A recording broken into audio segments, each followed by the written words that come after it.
Hello students, आज के lecture में मोल कंसेप्ट क्लास 11 हम डिस्कस करेंगे some numerical problems on the concept of limiting reagents.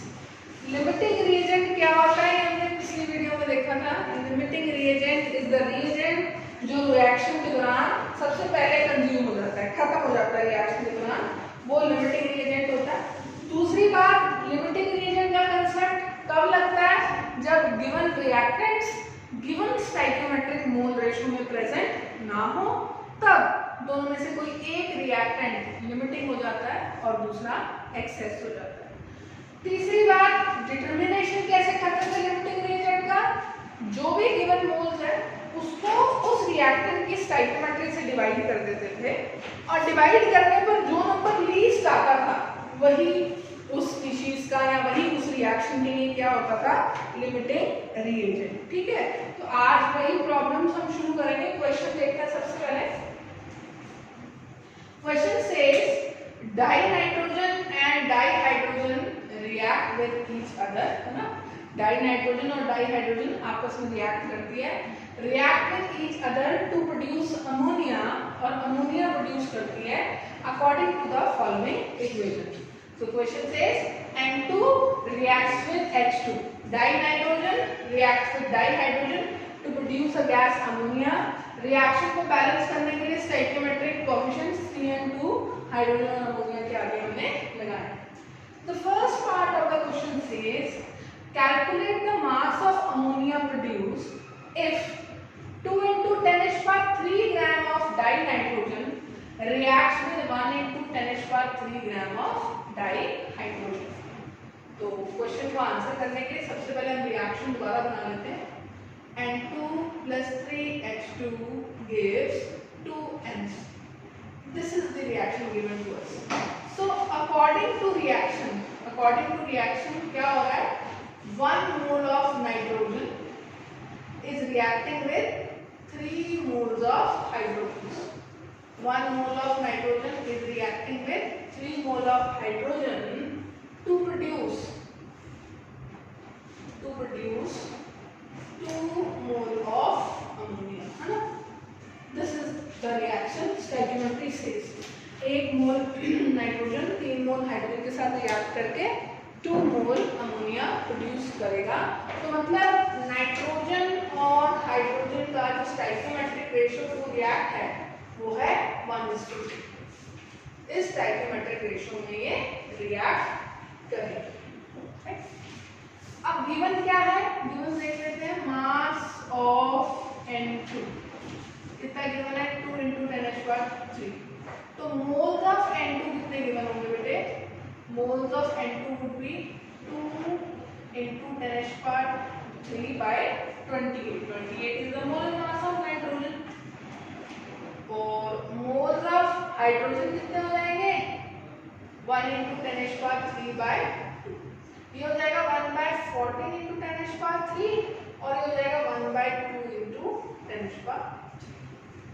अब जब ना इनका स्टोइकियोमेट्रिक रेशियो लेंगे हम नाइट्रोजन और हाइड्रोजन का, जब हम स्टोइकियोमेट्रिक रेशियो लेंगे तो ये आ जाएगा 1/14 into 10⁻³ रेशियो 1/2 into 10⁻³।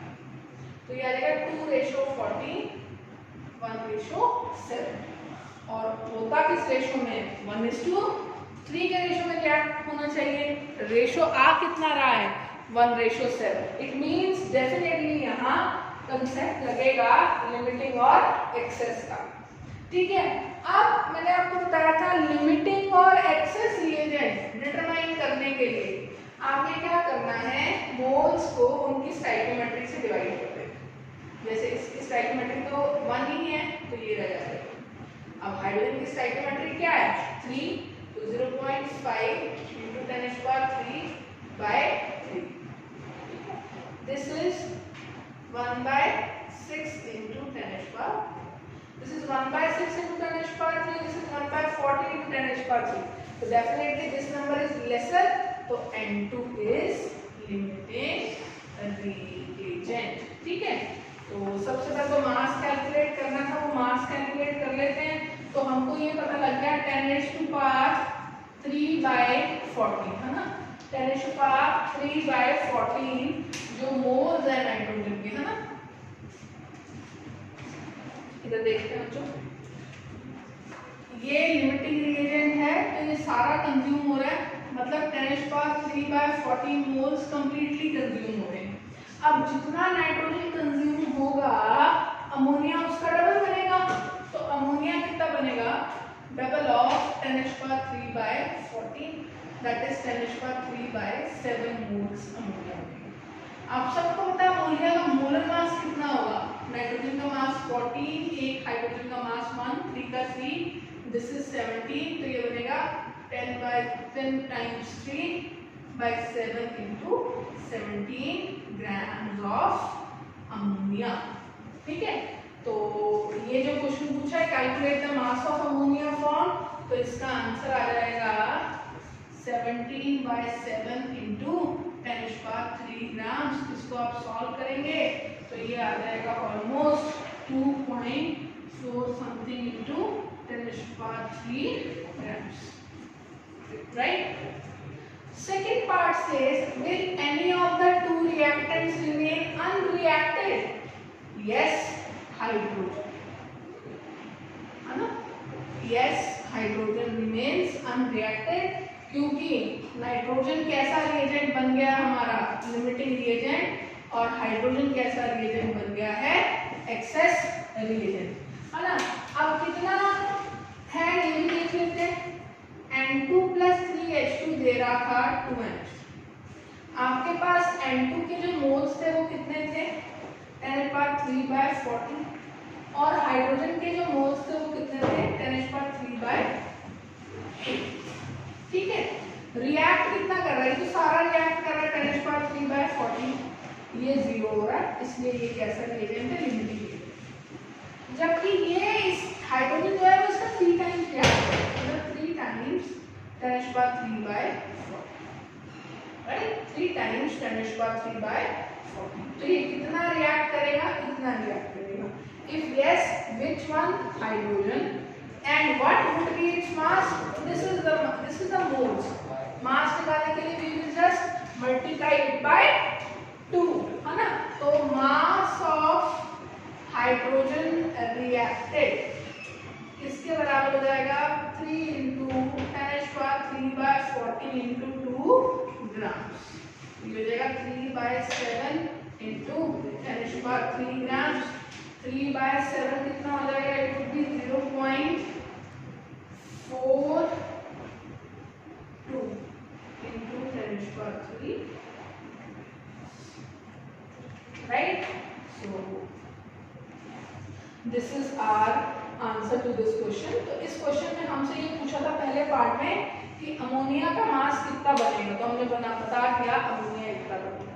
ठीक है, अब सेकंड पार्ट को पहले काउंट करना चाहिए क्योंकि जो अमोनिया और हाइड्रोजन दिए हुए हैं वो स्टोइकियोमेट्रिक रेशियोज में नहीं दिए हुए। अगर स्टोइकियोमेट्रिक रेशियोज में नहीं दिए हुए तो डेफिनेटली कुछ ना कुछ लिमिटिंग होगा। जब हमने इनके मोल्स को इनके स्टोइकियोमेट्रिक रेशियो से डिवाइड किया तो नाइट्रोजन के लिए ये वैल्यू लीस्ट आ रही थी, इसलिए नाइट्रोजन कैसा रिएजेंट था, लिमिटिंग रिएजेंट था। हाइड्रोजन एक्सेस रिएजेंट था, और एक्सेस रिएजेंट किस तरह से आगे ट्रीट होगा, इस बात को भी हमने अब फर्दर डिस्कस कर लिया है। तो this was our very first numerical problem on the basis of limiting reagent.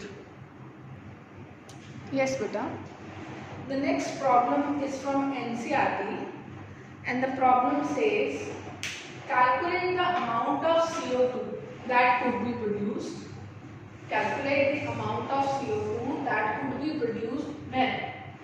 First part हम देखते हैं। First part says 1 mole of carbon is burnt in air, है ना।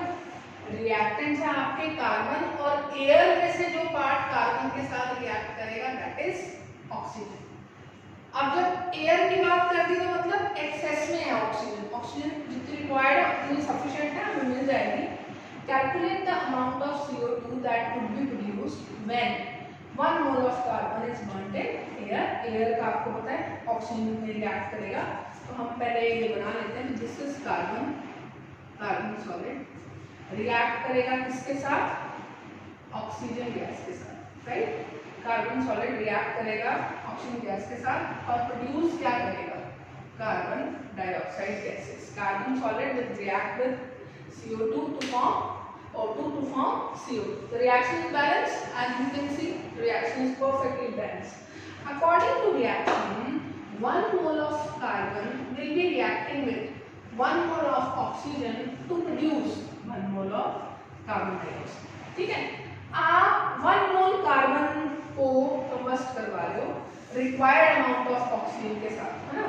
तो इसका मतलब कार्बन डाइऑक्साइड भी कितना मिलेगा, 1 मोल कार्बन डाइऑक्साइड का मास कितना हो गया बेटे, कार्बन का मास 12, ऑक्सीजन का 16, 1 मोल कार्बन डाइऑक्साइड का मतलब कितने ग्राम्स, 44 ग्राम्स। तो the answer to very first part is 44 grams of CO2, right? So this is the first part of our question. Yes. Moving on to second part. Second part में बेटे क्या कह रहा है, second part में कहा गया है फिर से आप रिएक्शन करवा रहे हो किसकी, कार्बन प्लस ऑक्सीजन की, और प्रोड्यूस करवा रहे हो क्या, कार्बन डाइऑक्साइड। इस बार अब आपको लिमिटिंग और एक्सेस ध्यान में रखना है। आपको गिवन है कि इसका तो 8 मोल है कार्बन का, लेकिन ऑक्सीजन के 16 ग्राम, तो 16/32 दैट इज 0.5। इसके 1 मोल, इसके 0.5 मोल, मतलब ये लिमिटिंग हो गया। दोनों की स्टोइकियोमेट्री 1 है, 1 से डिवाइड करेंगे, ये लीस्ट आ रहा है, जिसका नंबर लीस्ट आता है वही लिमिटिंग रिएजेंट है, ऑक्सीजन लिमिटिंग रिएजेंट है। तो इसका मतलब रिएक्शन में कार्बन के 1 मोल की बजाय कार्बन का आधा मोल ही रिएक्ट करेगा ऑक्सीजन के आधे मोल के साथ। ये खत्म हो गया, ये पॉइंट बच गया, तो ये हमारा एक्सेस रिएजेंट हो गया। Oxygen this time is our limiting reagent. Product formation limiting reagent decide करेगा। अगर ये 0.5 मोल कंज्यूम हो रहा तो बच्चों CO2 भी कितना बनेगा, 0.5 मोल। 0.5 मोल बनने का मतलब है मास कितना बनेगा इसका, 0.5 into 44 ग्राम्स। तो जो मास बनेगा इसका वो कितना बनेगा, 22 ग्राम्स। तो बेटे सेकेंड पार्ट का जो आंसर है, सेकेंड पार्ट का जो आंसर है वो है 22 ग्राम्स ऑफ CO2। तो जो CO2 की अमाउंट मिलेगी हमें इस तरह से 16 ग्राम ऑक्सीजन को 1 मोल कार्बन से कंबस्ट कराने पर, that would be 22 grams. Moving on to third part. Third part में क्या कह रहा है, थर्ड पार्ट में इट इज सेइंग कि आप फिर से कार्बन और ऑक्सीजन की रिएक्शन करवा के कार्बन डाइऑक्साइड बना रहे हैं। गिवन क्या है इस बार आपको, कार्बन के 2 मोल्स, ऑक्सीजन वही 16 ग्राम, 16 ग्राम का मतलब 0.5। तो क्या फर्क पड़ता है, फिर से ऑक्सीजन लिमिटिंग रिएजेंट है और कार्बन एक्सेस रिएजेंट है, तो ये 0.5 भी खर्च होगा, 0.5 भी खर्च होगा, ये 1.5 बचा रह जाएगा, ये 0 हो जाएगा। इस बार फिर से हमारी LR या लिमिटिंग रिएजेंट कौन है, ऑक्सीजन है, और एक्सेस रिएजेंट कौन है, कार्बन है। अब उससे जो CO2 प्रोड्यूस होगा वो लिमिटिंग के हिसाब से ही होगा। फिर से कितना प्रोड्यूस होगा, 0.5 मोल, 0.5 मोल करने का मतलब है 22 grams of CO2 would be obtained। तो इस क्वेश्चन का आंसर भी क्या होगा,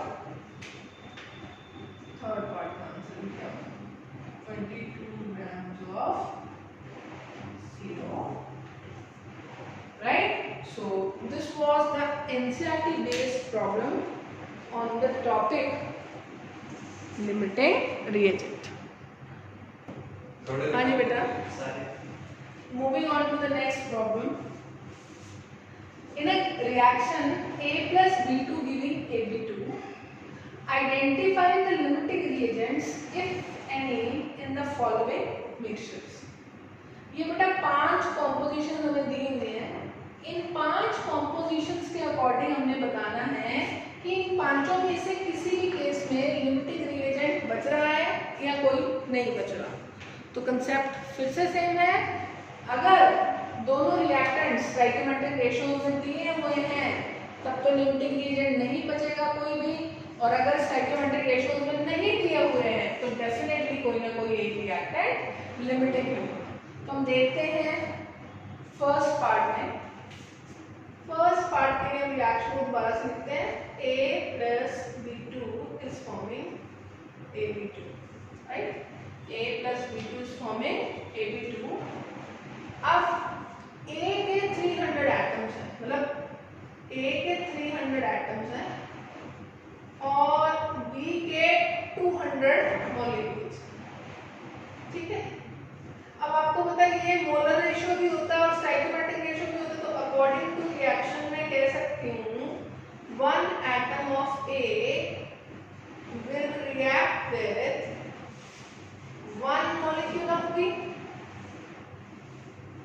मतलब जितने एटम A के हैं उतने ही मॉलिक्यूल B के होने चाहिए, लेकिन आपके पास 300 एटम्स A के हैं, B के 300 की बजाय सिर्फ 200 मॉलिक्यूल थे, तो मतलब B2 आपका यहाँ कम है, इसलिए B2 कैसा रिएजेंट है बच्चों, यहाँ लिमिटिंग रिएजेंट है।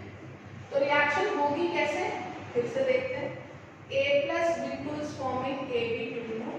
आपको गिवन है इसके 300 एटम्स और इसके 200 मॉलिक्यूल्स। इसके 200 मॉलिक्यूल्स के साथ इसके 200 मॉलिक्यूल्स रिएक्ट कर जाएंगे, 200 एटम्स रिएक्ट कर जाएंगे अकॉर्डिंग टू स्टोइकियोमेट्री। तो ये कितना बच जाएगा, 100 एटम्स बच जाएगा, ये खत्म हो गया तो मतलब ये हमारा क्या है, Lr, और जितना ये कंज्यूम हो रहा उतना ही प्रोड्यूस हो रहा है प्रोडक्ट, तो 200 मॉलिक्यूल्स ऑफ AB2 प्रोड्यूस भी हो जाएंगे। तो यस, फर्स्ट पार्ट में हमें आइडेंटिफाई करना था लिमिटिंग रिएजेंट, तो फर्स्ट पार्ट में our limiting reagent is B2, right. इसी तरह से सेकंड पार्ट पे जाते हैं। First part is done, we will move on to now the second part. Second part क्या क्या रहा है, बड़े ध्यान से देखते हैं।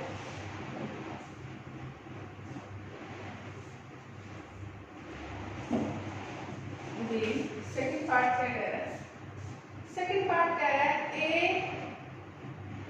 रिएक्शन सेम रहेगा plus B2 forming AB।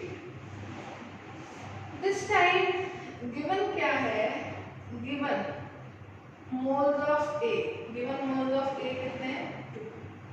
A के कितने मोल्स दिए हुए हैं, 2, और मोल्स ऑफ B कितने दिए हुए बेटा, 3। अगर B के 3 मोल्स दिए हुए हैं तो B2 के कितने मोल्स हो जाएंगे, आप 2 B से 1 B2 बनाएंगे, मतलब जितना B है उसका हाफ B2 हो जाएगा। अगर B के 2 मोल्स हैं तो B2 के कितने मोल्स हो जाएंगे, 3/2 1.5, ठीक है। अब आ जाओ इस पे, गिवन है A के 2 मोल्स, गिवन मोल्स A के कितने हैं 2 और B2 के कितने हैं 1.5। रिएक्शन स्टोइकियोमेट्री कह रहे हैं दोनों के बराबर मोल्स रिएक्ट करेंगे, इसका 1 मोल इसके 1 मोल के साथ रिएक्ट करेगा, तो कम ये है, इसके 1.5 मोल्स इसके 1.5 मोल्स के साथ रिएक्ट करेंगे, तो ये बचा कितना रह जाएगा 0.5, ये खत्म हो गया, ये बन कितना जाएगा 1.5, ये खत्म कितना आ जाएगा, बचा कितना रह जाएगा 0.5, ये खत्म हो गया, ये खत्म हो गया रिएक्शन के दौरान, तो इसने रिएक्शन को स्टॉप कर दिया, इसीलिए ये कैसा रिएजेंट, लिमिटिंग रिएजेंट। तो फिर से आइडेंटिफाई करना था लिमिटिंग रिएजेंट, तो सेकंड पार्ट में बेटा अपना जो लिमिटिंग रिएजेंट है वो लिमिटिंग रिएजेंट कौन सा है, B है, right. So this is how we have also discussed the part D. Moving on to part third. Part third बेटा क्या कह रहा है, ध्यान से देखें। Part third कह रहा है कि आपके पास C के A के 100 मोल्स हैं और B के 100 मॉलिक्यूल्स हैं। देखते हैं C part. Again reaction repeat करेंगे, A plus B2 is forming AB2, right? अब A के कितने मोल्स हैं, गिवन मोल्स ऑफ A, ठीक है, given moles of A 100 moles है ना,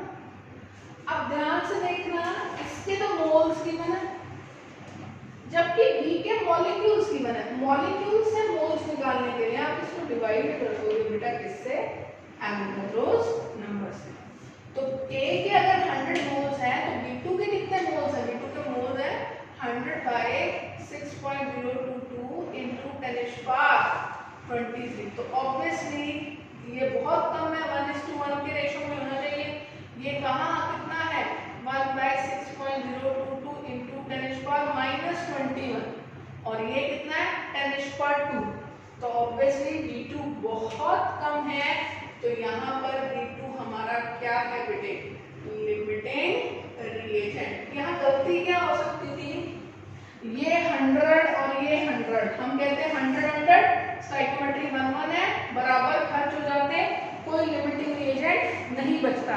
लेकिन यहाँ ट्रिक क्या खेली हुई है, इसके तो 100 मोल्स दे दिए, लेकिन B2 के क्या दे दिए, 100 मॉलिक्यूल्स लिखा हो तो B2 ये 100 मॉलिक्यूल्स दे दिए।